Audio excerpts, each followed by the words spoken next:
All right, thank you. Good morning, friends.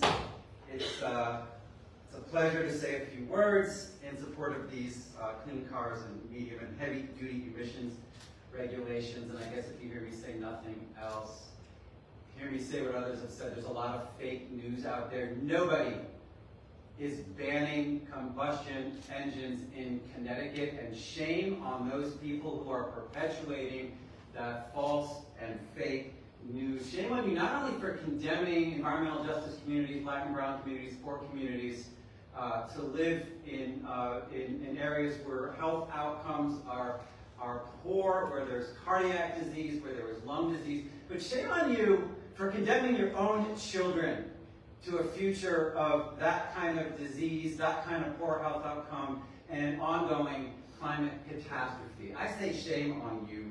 My name is Josh Pawlecek. I'm the minister of the Unitarian Universalist Society East in Manchester. I'm here with my colleagues, Reverend Tom, Reverend Heidi. We're here with the Interreligious Eco-Justice Network.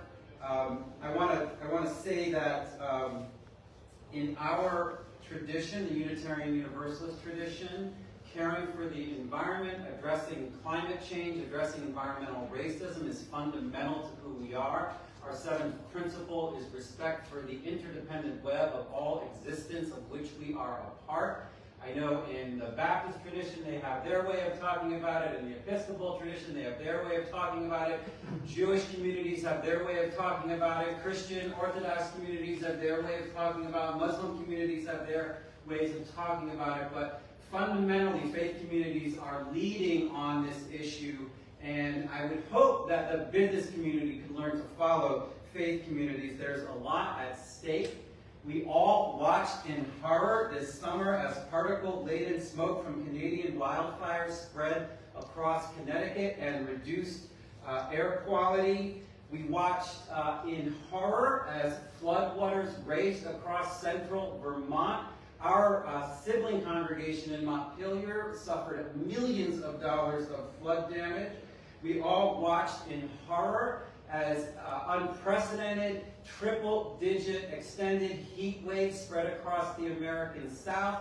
We all watched in horror this summer, it goes on and on and on, as Maui burned beyond recognition. We are watching in horror today as Hurricane Idalia makes landfall in Florida with 130-mile-an-hour winds. This is a 50-year storm that is now a yearly phenomenon, and we watch in horror as the impacts of climate change and pollution fall disproportionately on poor and people of color communities in Connecticut and across the nation and across the globe. We watch in horror, but we are not helpless.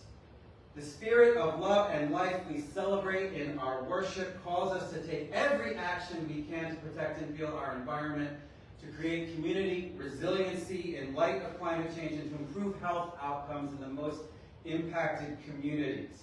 And it calls us to demand that government do the same, that government does everything it can to meet these same ends. That's why today we are calling for adoption of the Advanced Clean Cars 2 regulation and the medium and heavy-duty emission and heavy-duty omnibus regulations for 2027-2035. I hope I have those titles correct. That's why we are here. We watch in horror.